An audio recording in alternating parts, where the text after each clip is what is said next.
I never thought paying for my only son's wedding would end with me sitting in my car like a stranger, banned from my own child's celebration. My phone buzzed again. "It's her day, Mom. Don't make a scene." That was all he said.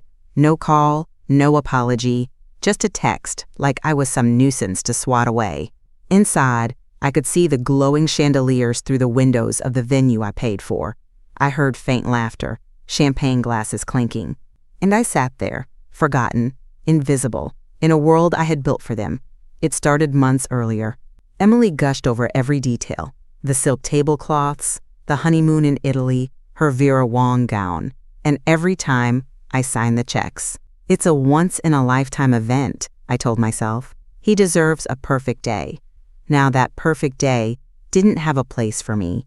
Emily's message hours earlier was even colder. "Please don't come to the reception. I want this night to be about my family." Her family. Like I wasn't blood. Like I hadn't drained my savings, so my son could propose with a ring that wouldn't embarrass her. Something inside me shifted. It wasn't anger. Not yet, just quiet. Heavy, dangerous quiet. "They took my love and turned it into entitlement," I whispered. "They'll regret teaching me how disposable I am." That night, I drove home in silence, headlights slicing through the black road. The house felt colder than usual as I stepped inside. Same furniture, same walls, but it felt like a stranger's home. I opened the leather folder on the counter, page after page of receipts. The venue deposit, the catering invoice, her dress. Tens of thousands, all paid directly from my account. At the top of the fridge, a business card clung to a magnet. Peter Holloway. Estate law. Dolores gave it to me months ago, just in case. I stared at that little card like it was oxygen. For the first time in years, I wasn't thinking about how to please them. I was thinking about how to take my life back. My finger hovered over the phone. "Do it," I whispered to myself. "Call him, right now." And I did. The phone rang once, twice. Then a calm voice answered. "Peter Holloway." I swallowed the lump in my throat. "My name is Olivia," I said. "My son and his wife, they think I'm nothing. But I paid for their entire wedding, and tonight they banned me from it." There was silence on the line. When Peter finally spoke, his voice was firm. "That's cruel, but it may not be hopeless." I closed my eyes, gripping the phone tight. "I want it all back, every last cent." Peter paused. "All right," he said finally. "But if we do this, you need to be ready for war." 2 hours after that call, I was still sitting in the kitchen, staring at the folder of receipts spread across the table. The house was so quiet I could hear the clock ticking. The venue deposit, $15,000. The catering, $8,700. Her Vera Wang dress, $6,200. Even the honeymoon in Italy, all paid directly from my account because they said, "You'll be part of every memory, Mom." I laughed bitterly. I wasn't even allowed through the door. My phone buzzed. It was Peter. "I've reviewed your situation," he said calmly. "There's good news and bad news. Which do you want first?" "The bad. If those payments were classified as gifts, it may be hard to claw them back. You didn't have a contract with your son or his wife, no agreement that they'd repay you." "And the good?" I whispered, gripping the edge of the table. "You paid most vendors directly from your account. Some balances weren't fully settled yet. And the honeymoon agency, they haven't been paid in full either. We have room to apply pressure." "Pressure?" "We demand repayment, threaten legal action, file liens where possible. If they resist, we escalate." I stared at the last receipt, the honeymoon travel agency. A small note at the bottom from Emily in her bubbly handwriting. "Thank you for making all my dreams come true." She got her dream. And now, it was my turn. "Take it all back," I said hoarsely. "Every penny." Peter didn't hesitate. "All right, but prepare yourself. They'll come at you with everything they've got." By the next morning, my living room had turned into a war room. Peter's office was already working. Legal letters drafted to the vendors, outstanding balances frozen pending repayment dispute. "We request financial statements showing all payments received." At 10:42 a.m., my phone rang. Unknown number. "Hello? How dare you?" The voice was shrill, venomous. It took me a second to place it. Emily's mother. "You're embarrassing my daughter," she screeched. "Canceling their honeymoon? Interfering with their newlywed plans? How dare you embarrass our family like this?" I let her rant. Every word was fuel. When she finally stopped to breathe, I spoke quietly. "You haven't seen embarrassing yet." 2 hours later, my son called. "Mom, what are you doing?" he shouted. "You're ruining our lives. Emily's in tears. The travel agency won't finalize the trip because of you." I closed my eyes, clutching the phone tight. "Why?" I whispered. "I sat outside your wedding like a stranger. I wasn't even good enough to watch you cut the cake. You let her ban me." "It's not like that." "It's exactly like that," I snapped. My voice shook, but I didn't care anymore. "You used me, Matthew. You and your wife used me until there was nothing left but humiliation." "God, you're being dramatic," he said. "It's her day, Mom. Why can't you let her have this? Why can't you just be happy for me?" I felt something in my chest harden. The last fragile thread between us snapped. "I was happy for you," I said coldly, "when I thought you loved me." There was silence on the line. "Don't do this," he said finally, his voice low now, almost pleading. But I was already gone. "War," Peter had warned. I wasn't just ready for war, I was starting it. By the next morning, Peter's assistant had compiled every receipt I emailed, neatly arranged in a thick folder with yellow tabs marking each vendor. "This isn't just a wedding," Peter said, flipping through the pages. "It's a financial roadmap, and I think we found your first real weapon." I leaned forward in my chair. "The house," he said. "You told me you gave them $75,000 for a down payment last year." I nodded. "Emily cried when I handed her the check. She swore they'd pay me back within 12 months. Did you put it in writing?" "No," I said softly. "I didn't think I had to. She was marrying my son. I trusted them." Peter sighed. "That trust may save you." My brow furrowed. "Legally, in this state, unless you signed a formal gift deed, the law assumes large financial transfers between family are loans, not gifts." I felt the breath catch in my chest. "Meaning?" "Meaning, we can file a lien against the house. If they don't pay, the court can order repayment or foreclosure. Foreclosure." I pictured Emily's face, smug and glittering on her wedding day. I pictured her curling her fingers around the keys to that house, thinking she had won. And for the first time, I smiled. 2 hours later, the paperwork was filed. A thick stamp marked the lien notice, "Pending review, County Recorder's Office." Peter's voice was calm but firm. "This will hit them hard. Expect retaliation." It didn't take long. At 4:17 p.m., my phone rang. "Are you insane?" Emily's voice exploded through the speaker. "You're trying to take our house now? You're bitter because we set boundaries. That's all this is. You can't stand that Matthew finally chose me over you." "You mean chose greed over loyalty?" I said coldly.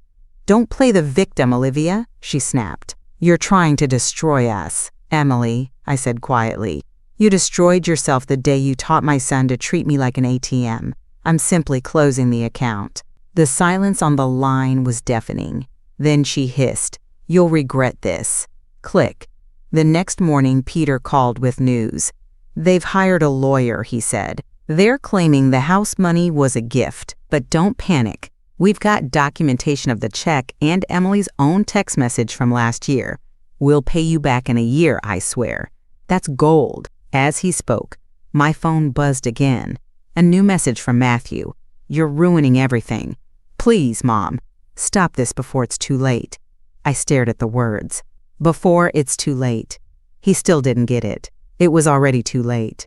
Later that afternoon, Peter sent me a copy of the filed lien. The county stamp looked official and final. "They'll know about it by tomorrow morning," he said.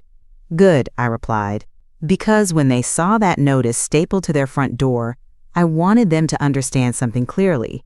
The woman they underestimated isn't coming back, and neither is their easy life. The next morning, they finally saw the notice. At 9:04 a.m., my phone vibrated on the kitchen counter. I didn't even need to check the caller ID. "Are you out of your mind?" Matthew's voice roared the moment I answered. "You filed a lien on our house?" His words cracked. like he couldn't decide whether to rage or beg. "What's wrong with you? Why are you doing this to us?" I stood in my kitchen, staring at the coffee brewing slowly, steam curling upward. "I'm doing this," I said softly, "because you left me sitting in a parking lot like I was nothing. You let her ban me from your wedding after I paid for every last detail. That's not fair." "No, Matthew." I cut him off, my voice sharp as broken glass. "What's not fair is spending my entire savings to give you a future while you carved me out of yours. What's not fair is handing Emily a check for a down payment because she swore on her life she'd repay me, and then watching her laugh in my face while she spends my money on silk napkins and spa days."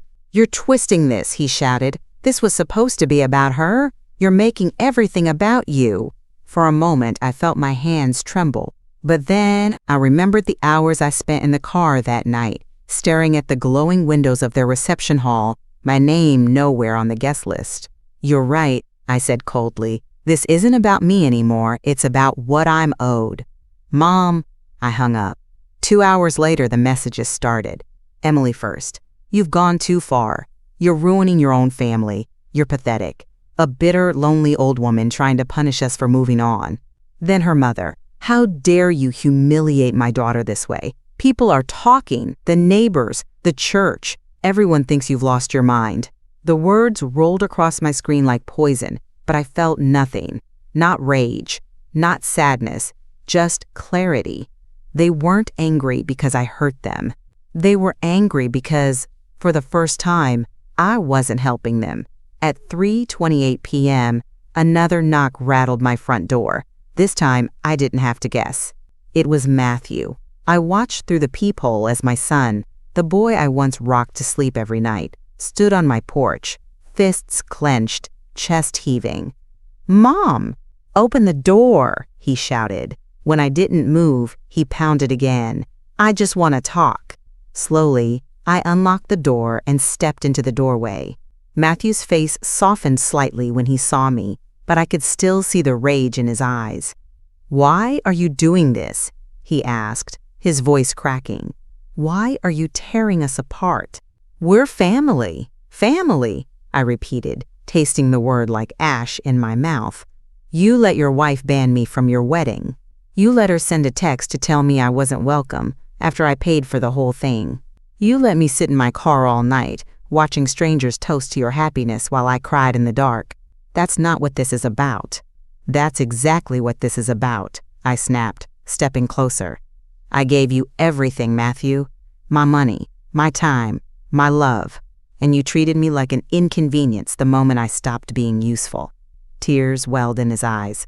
For a moment, I almost wavered. "Almost. Please," he whispered. "You're going to ruin us. Emily's falling apart. The stress is killing her." "Good," I said flatly. "Now she knows how it feels." His head jerked back like I'd slapped him. "I loved you, Mom," he said softly, almost broken. "No," I whispered. "You loved my money." He stared at me for a long moment. Then his face hardened again. "You're going to regret this." "I already regret raising a son who thinks love is measured in dollar signs," I said coldly. Then I stepped back and closed the door. His muffled curses faded as his footsteps retreated down the porch. That evening, Peter called. They've filed a response through their attorney. They're contesting the lien, and Emily's family is pushing them to go on the offensive. "Let them," I said. Peter hesitated. "Olivia, this isn't just legal now, it's personal. They're going to smear you however they can. Are you ready for that?" I thought of Emily's text calling me bitter. I thought of Matthew's face as he stormed off my porch. "I've been humiliated before," I said quietly. "It doesn't scare me anymore." There was silence on the line. Then Peter spoke, his voice low and even. "All right, then let's hit them where it hurts." 2 weeks later, I sat in the back of a small courtroom, hands clasped tight in my lap. Across the aisle, Matthew sat stiffly in his tailored suit, his jaw tight, his knuckles white. Emily perched beside him in a cream blazer, her hair pulled back so tightly it looked painful. Behind them, her parents sat with their arms crossed, smirking like they were already counting the money they thought I wouldn't dare fight for. Peter leaned in toward me. "Stay calm. Let me do the talking." "I'm calm," I said softly, though my heart was hammering against my ribs. The proceedings began fast. Emily's lawyer, a sharp-faced man with a designer briefcase, stood first. His voice oozed with false politeness. "Your Honor, my clients, Mr. and Mrs. Collins, are devastated that this family disagreement has escalated to litigation. The funds in question were clearly gifts, given freely and without expectation of repayment." He flashed a rehearsed smile in my direction, as if to say, "See? You're the unreasonable one here." Peter stood, calm and steady. "Your Honor, there is no signed gift deed for the down payment my client provided. In this state, absent such documentation, large financial transfers are presumed loans, not gifts. Furthermore, we have evidence. A text message from Mrs. Collins herself, acknowledging repayment was promised within 12 months. He held up a printed copy of Emily's message. "Thank you again for the down payment. We'll pay you back in a year, I swear." The judge took the paper, skimming it carefully. Emily's face went pale. An hour later, the arguments grew sharper. Emily's lawyer tried to paint me as a bitter, lonely woman, lashing out because her son finally found independence. "She was excluded from their wedding reception because of her controlling behavior," he said with a tight smile. "This is not about repayment. This is about punishing her son and his wife for living their own lives." Peter's rebuttal was ice cold. "My client gave nearly $50,000 toward a wedding she wasn't even invited to attend. She provided a down payment for their home on the condition of repayment that has never been honored. This isn't about control. This is about financial exploitation of an elderly woman." Emily whispered something to Matthew, her lips curling into a smirk. I saw his shoulders relax slightly. They thought they had won. But then the judge spoke. "I'll need to review the financial records and text communications in detail before making a ruling. For now, the lien on the property will remain in place." Emily gasped. Matthew's head snapped up. The smirk on her mother's face evaporated. As we stepped out into the courthouse hallway, Matthew caught up to me. "Mom, please," he said, his voice breaking. "Can't we fix this? You don't have to do this to us. We're family." I turned to him slowly. "Family," I repeated, my voice quiet but sharp. "Family doesn't use each other like piggy banks. Family doesn't ban their mother from a wedding she paid for. That's not fair." "No, Matthew. What wasn't fair was how you chose her over me, over and over, until there was nothing left to take except my dignity." Emily appeared at his side then, clutching his arm like a trophy. "You're just bitter because he finally has a woman who puts him first," she sneered. I looked her dead in the eye. "No, Emily, I'm finally putting myself first." For the first time, I saw a flicker of fear in her expression. As Peter and I walked out of the building, he leaned close. "They're lawyered up and desperate. Expect them to fight dirty." "Let them," I said. "I've spent years surviving their betrayal. They won't survive my resolve." 2 days after the court hearing, Peter called again. His voice was calm, but I could hear the edge beneath it. "Olivia, we found something you need to know." I gripped the phone tighter. "What is it?" "It's about your jewelry. The pieces you gifted Emily for the wedding." My stomach sank. "The diamond pendant, the pearl earrings, the heirloom gold necklace from your mother's estate. Do you still have them?" "I know," I stammered. "I gave them to Emily on her wedding morning. She promised to wear them for special occasions." "Why?" Peter's pause felt like a blade sliding in slow. "They sold them, Olivia. Every last piece. The money went straight to a travel agent to upgrade their honeymoon package. First-class flights. A private villa in Venice." The room spun. I sat down hard at the kitchen table, my fingers clutching the edge until my knuckles burned.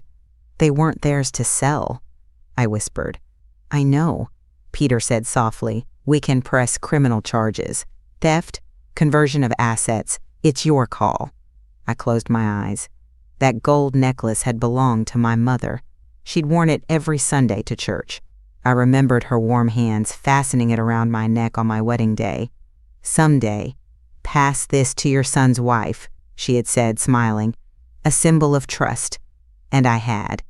I'd placed it gently into Emily's palm on the morning of the wedding, watching her eyes glisten with tears. "Thank you, Olivia. I'll treasure it forever." Forever, it seemed, lasted less than 6 months. That evening, Matthew showed up at my door again. I didn't answer. Through the window, I watched him pace the porch, running a hand through his hair. He pulled out his phone and dialed. "Please, Mom," his voice cracked through the voicemail. "We didn't mean for it to get this far. Emily's parents are pressuring her. She's falling apart." I stared at my phone, letting it go to voicemail. He didn't mention the necklace. He didn't mention the heirlooms. He didn't even realize the damage they'd done wasn't just legal. It was personal. It was irreparable. Later that night, I sat at the kitchen table. The file of receipts and court documents spread before me like a war map. They thought they could take and take and take, and I would stay quiet because I loved them. But love without respect is just servitude, and I wasn't their servant anymore. The next morning, Peter called again. "Do you want to press charges for the jewelry?" he asked. I looked out the window at the gray sky, my reflection faint in the glass. "They didn't just sell gold and diamonds," I said softly. "They sold the last pieces of my trust. That's worth more than any court could demand." Peter didn't speak for a moment. Then he said quietly, "That's your answer then?" "Yes," I whispered. "But we keep fighting. They think they've seen the worst of me." They haven't. As I hung up, I realized something strange. I didn't feel broken anymore. I felt ready. And they hadn't even begun to feel what it's like to lose everything.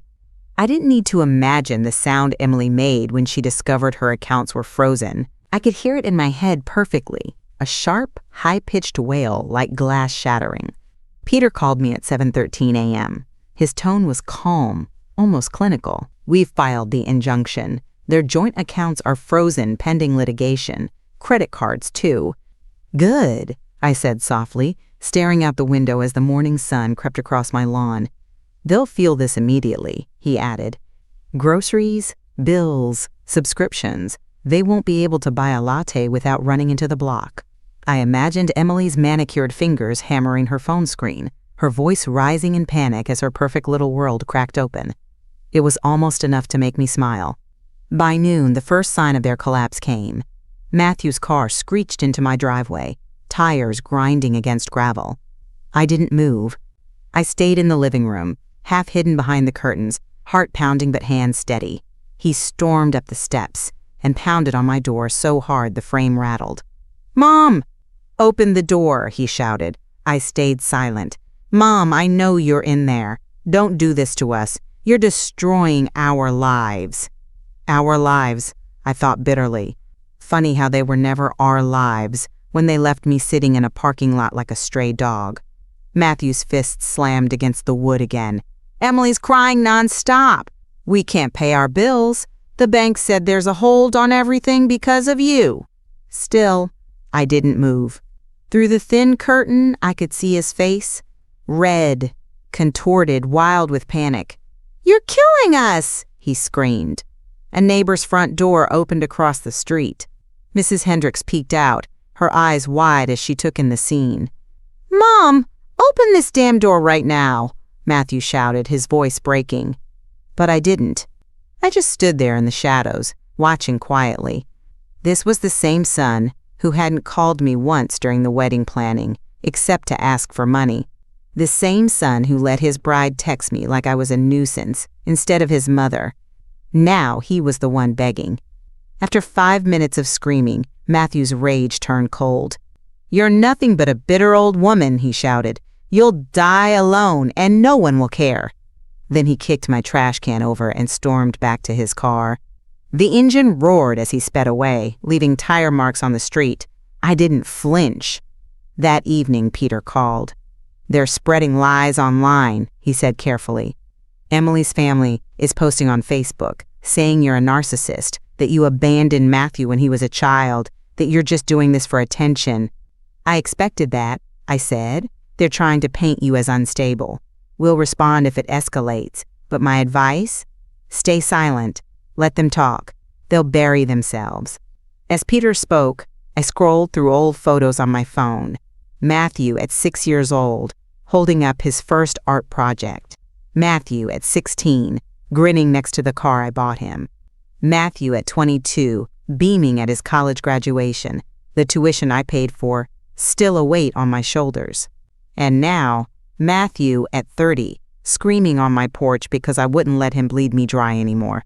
I set the phone down and whispered into the empty room, "Let them talk. Let them hate me. I'm done funding their cruelty." By the end of the week, I didn't have to imagine what they were saying about me. It started small. A few vague posts on Facebook from Emily's mother. "Some people will do anything for attention, even destroy their own family. Pray for us during this difficult time." Then the whispers began. "She's a narcissist," one comment read. "She abandoned her son years ago, and now she's trying to buy her way back into his life. She's greedy.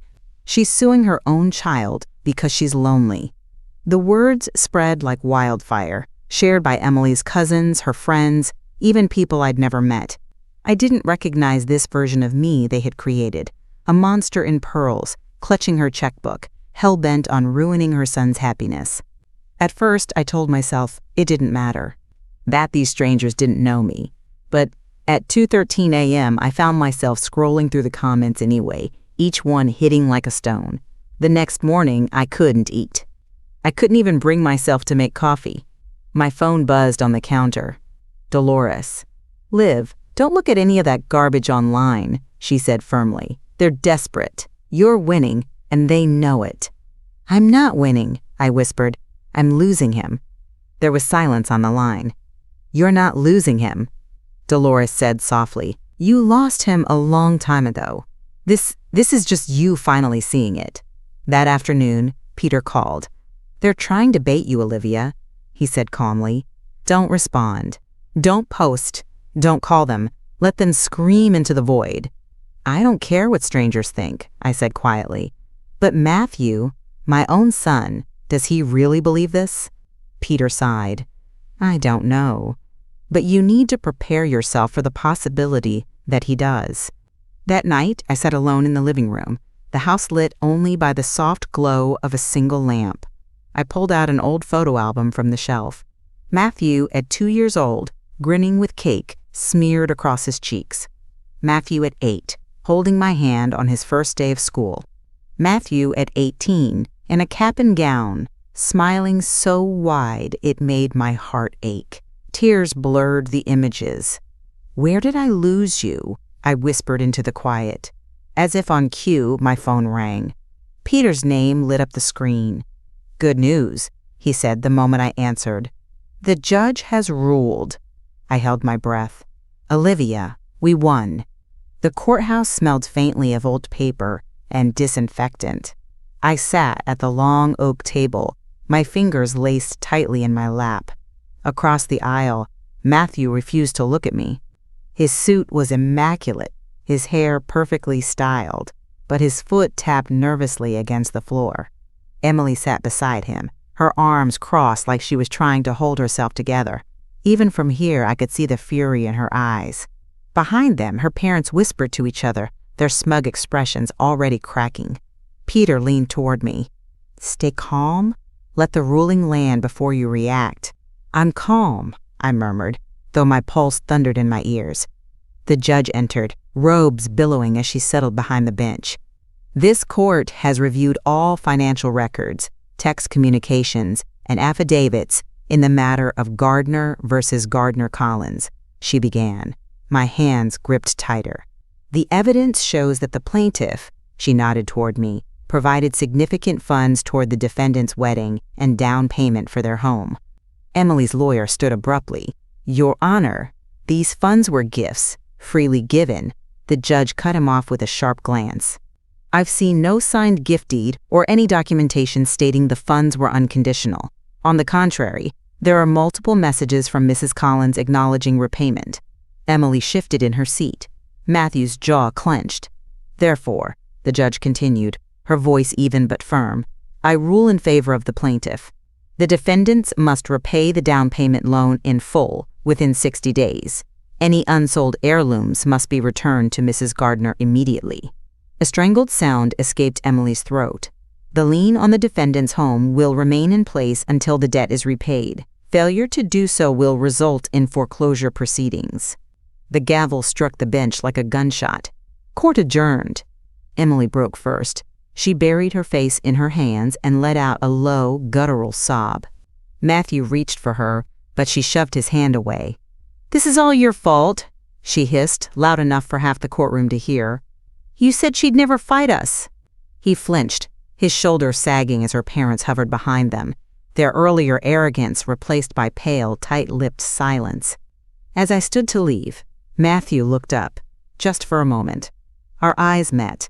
His were glassy, red-rimmed, but there was no apology in them, only anger. "Please, Mom," he said hoarsely. "Don't do this. Don't take everything from us."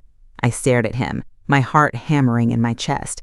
"I didn't take anything," I said quietly. "You handed it all away." And then I walked out.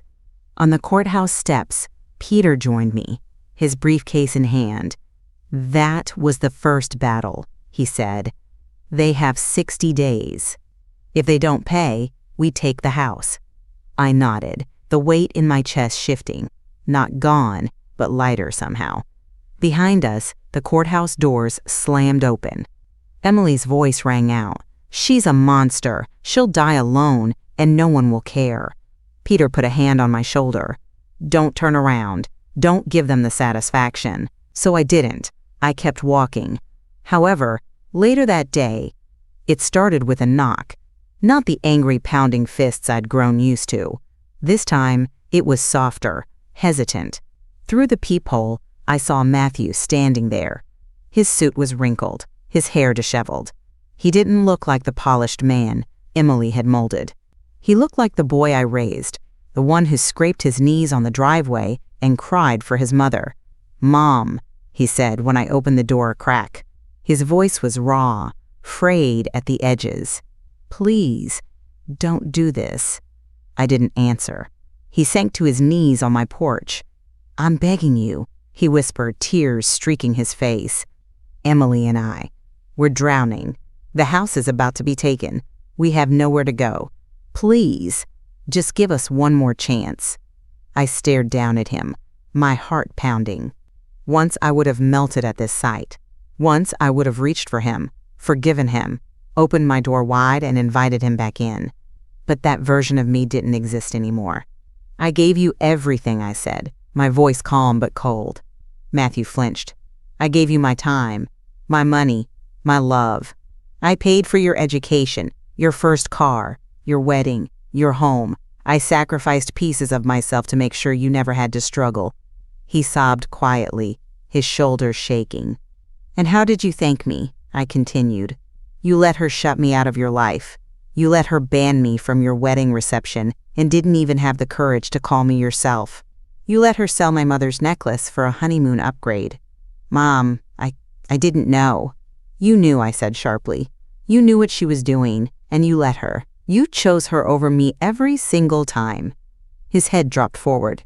"She's my wife, and I was your mother," I whispered. For a long moment there was only silence. Then I took a deep breath and said the words I never thought I'd say.